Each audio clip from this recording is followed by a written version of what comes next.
এইখানে এই যে দোকানগুলো দেখছেন, মানে এই হচ্ছে বিলাল মসজিদ। আর ঠিক অপোজিট সাইডে এই দোকানগুলোর মধ্যে ম্যাক্সিমাম কিন্তুই বাংলাদেশি লোক, মানে দোকানের মধ্যে বাংলাদেশি কিছু, মানে জানি না ওরা ওনার নাকি ওখানে কাজ চাকরি করে দোকানের মধ্যে, জানি না। কিন্তু মানে আমি তুলনা করে দেখলাম মক্কা মদিনার যারা সৌদি দোকান দেয় তারা যে রেট বলে এর তুলনায় এই বাংলাদেশি লোকগুলো অনেক বেশি দাম বলে, অনেক বেশি দাম বলে।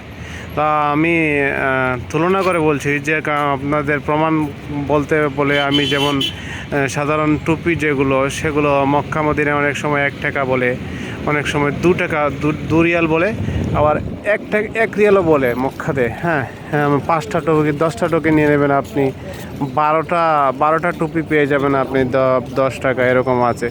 তো এখানে কিন্তু ওরা একটা টুপি 5 রিয়ালও চায়। আজওয়া খেজুর এরা এখানে 50 রিয়াল 60 রিয়াল, কিন্তু আপনি মদিনার মধ্যে 25 রিয়ালও আজওয়া খেজুর পেয়ে যাবেন। তো একটা জায়গায় অনেক সময় বিভিন্ন ধরনের দেখলাম যে দামগুলো দেখতে মনে হয় বাঙালি, কিন্তু ওরা কম দামে দেবে না, ওরা দামগুলোকে চওড়া করে রেখেছে।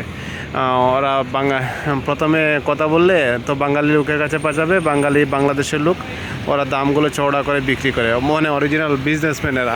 যাই হোক, যেটা সত্যি এটা বললাম, কেউ খারাপ পাওয়ার কিছু নেই আর ভালো পাওয়ার কিছু নেই, কিন্তু যেটা সত্যি আমি শপিং করতে বেরিয়েছি বিলাল মার্কেটে, অনেক সময় কম দামে পাওয়া যায়, কিন্তু বার্গেনিং করে ওদের কাছে কমানো যায় না, ওরা অনেক দাম বলে, চড়া দাম বলে, এটা সত্যি।